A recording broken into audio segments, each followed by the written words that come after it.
The Northwest Product Stewardship Council organized a bus trip for government employees, elected officials, recycling experts, trade organizations, and advocacy groups in Washington and Oregon to visit Vancouver, British Columbia to see how stewardship programs involving recycled paint, beverage containers, and pharmaceuticals are managed.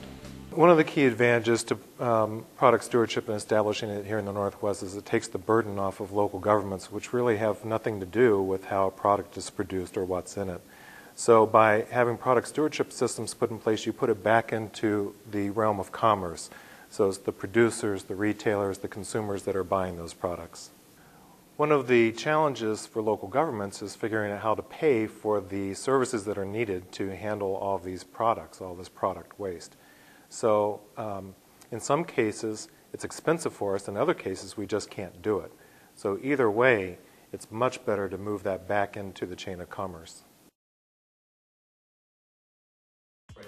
After hearing from Canadian officials about how their product stewardship programs work, the Northwest contingent took a tour of 3 product stewardship recycling facilities. The first stop was Product Care's paint processing facility. Product Care is the not-for-profit, industry-sponsored stewardship organization that manages stewardship programs for household hazardous waste. It is not a government organization. It was formed by brand owners who are manufacturers, distributors, and retailers of the products regulated under British Columbia's product regulations. These industries are members of Product Care who fund the paint collection and processing program through eco-fees, which are based on their unit sales into the province. Product Care paint-only collection depots are set up throughout British Columbia where consumers can drop off unused paint and old cans. There are also Paint Plus facilities that collect flammable liquids, domestic pesticides, and old or contaminated gasoline. Today, all paint producers in British Columbia take part in the Product Care program. Paint is returned to 103 depot locations in British Columbia that operate under contract to Product Care. These include some businesses that are also bottle depots contracted to the stewardship organization of the beverage producers. Approximately 30 of the drop-off depots are not businesses, but local government facilities such as landfills, transfer stations, and recycling depots that are contracted by Product Care. And about 40 locations are Paint Plus depots, which handle the other household hazardous waste products besides paint included in the regulations. At the processing facility, the first effort is to determine if a paint is still usable, and if it is made available to consumers free of charge. Along with being the most cost-effective and energy-efficient alternative for handling leftover paint, reuse puts paint where it belongs, on buildings, walls, and fences, and it diverts it away from sewers, dumps, and landfills.